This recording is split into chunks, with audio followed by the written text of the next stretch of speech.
वालेकुम गाइस, मैं हूँ दुआ खान। आज मैं आपको बताऊंगी एक कहानी। इस कहानी का नाम है वादा खिलाफी। चलिए शुरू करते हैं। नान का एक अमीर बादशाह था। उसकी प्यारी बेटी का नाम था हिजाब। वो बहुत दौलतमंद था। अपनी बेटी से वो बहुत प्यार करता था। एक दिन हिजाब बीमार पड़ गई। बादशाह बहुत रोया।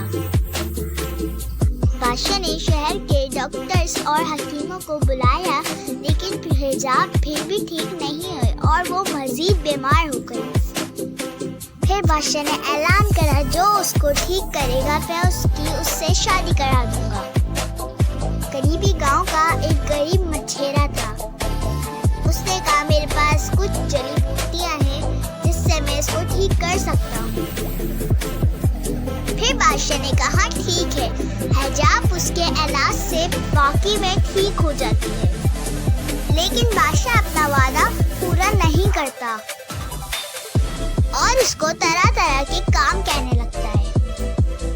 बादशाह मछेरे को कहता है कि जाओ समंदर की तह से हीरे लेके आओ।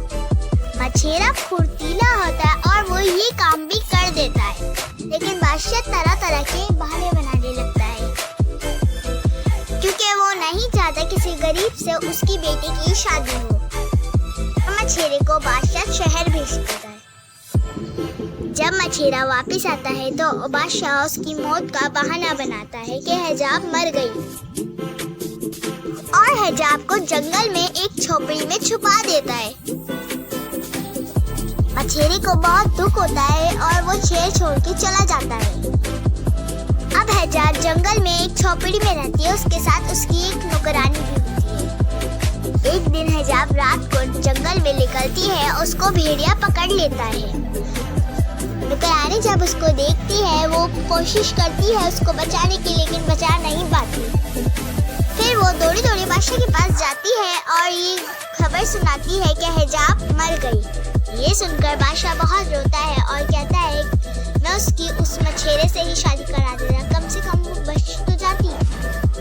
दूसरी तरफ मछेरा हिजाब को बचा लेता है भेड़िए से और उसको अपनी झोपड़ी में ले जाके उसका ख्याल रखता है। जब वो सही हो जाती है तो उसको बादशाह के पास लेके आता है। अपनी बेटी को देख के बादशाह बहुत खुश होता है और बादशाह मछेरे से माफी मांगता है कि मैंने वादा खिलाफी की, और फिर मछेरे से हिजाब की शादी करा देता है और अपनी आधी जायदाद भी उसके नाम करा देता है। इस तरह हिजाब भी खुश हो जाती है और मछेरा भी। वो वादा खिलाफी कभी नहीं करना चाहिए। तो गाइस, ये थी आज की मेरी कहानी। मुझे लाइक करें, सब्सक्राइब करें। Thank for watching me. Allah Hafiz.